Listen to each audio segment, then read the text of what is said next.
Depuis le 8 janvier, l'année fiscale pour la gestion 2021 est rentrée en vigueur. Mais au fait, c'est quoi une annexe fiscale?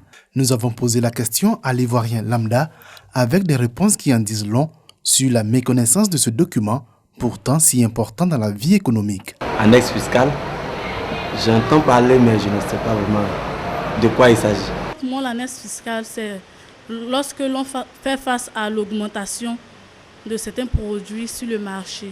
Selon moi, l'annexe fiscale, c'est lorsque certains produits subissent une augmentation. L'annexe fiscale est un document dans lequel sont consignés les projets de réforme fiscale pour une nouvelle année. Ce document retrace les modifications des articles existants. Il résume aussi les nouvelles taxes et nouveaux impôts par le nouvel exercice. Mais comment le gouvernement fait-il le choix des secteurs et produits à imposer? Nous avons besoin, par exemple, de déployer nos troupes aux frontières, d'assurer l'équipement, d'assurer les mobilités, ainsi de suite. Ça demande quelques ressources. Donc l'État va regarder là où c'est possible de prélever un peu de ressources pour faire en sorte qu'on puisse continuer à assurer la sécurité des Ivoiriens et permettre au secteur privé lui-même de travailler dans les meilleures conditions et de garantir ses différentes marges bénéficiaires.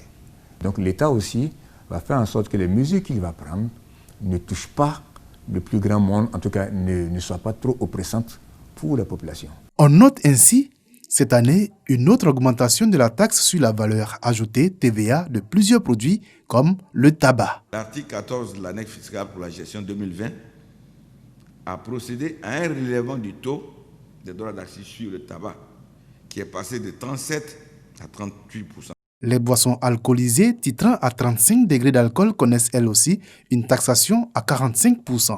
L'annexe fiscale 2021 impose également une taxation de 10% sur les produits de beauté et cosmétiques, comme les shampoings ou les produits de maquillage, ainsi que sur les mèches et les produits d'extension des chevelures. Le taux de taxation est porté à 50% pour les produits de beauté contenant de l'hydroquinone.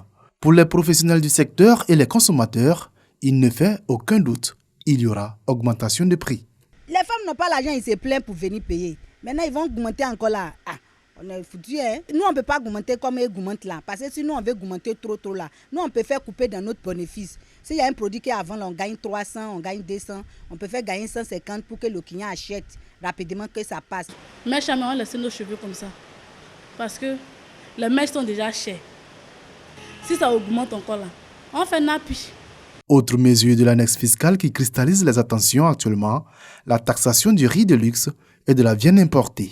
Ces deux produits sont soumis à une TVA de 9%, contrairement aux autres produits alimentaires de première nécessité qui sont exonérés de TVA. Les caractéristiques du riz de luxe à soumettre à cette TVA seront déterminées par arrêté interministériel. En attendant, les opérateurs du secteur accueillent cette mesure avec philosophie. La vie économique est faite ainsi. Il y a des moments de hausse, il y a des moments de baisse. Donc, quand on sait que tout est lié, il va sans dire que c'est normal qu'il y ait des augmentations parfois, il y a aussi des baisses parfois. La vie économique, elle est ainsi faite. Du riz, mais également du lait, il est question dans l'annexe fiscale 2021, précisément le lait pour bébé.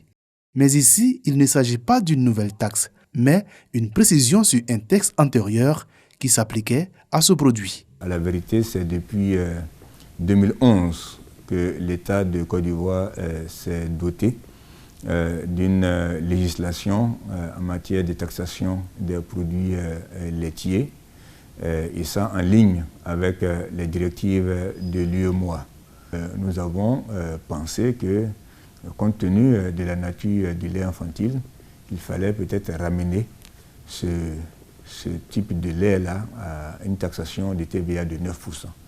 Donc, nous ne sommes plus préoccupés par la préservation du pouvoir d'achat des populations. La loi de finances contient tout de même des mesures à caractère social comme l'exonération de l'impôt sur le revenu des créances, l'exonération du droit sur le chiffre d'affaires de la contribution des patentes des dépôts de vente de produits pharmaceutiques situés en zone rurale. Au total, c'est une trentaine de mesures nouvelles qui régira la vie économique. Les chefs d'entreprise, eux, se disent préoccupés par les réductions des exonérations fiscales qui sonnent comme un accroissement de la pression fiscale. Effectivement, c'est un secteur d'activité qui vont subir de nouvelles taxes. Je pense qu'il est absolument important de s'assurer que ces nouvelles taxes-là ne vont pas impacter, je dirais, ces industries-là. Ce que nous disons au niveau du secteur privé, c'est que les entreprises au niveau du secteur formel, aujourd'hui, ont atteint un niveau de pression fiscale qui est assez élevé.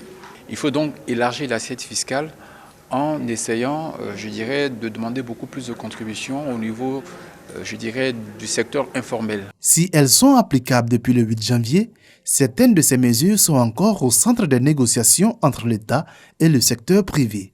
C'est notamment le cas de celles relatives au riz de luxe, à la viande importée ou encore au lait infantile.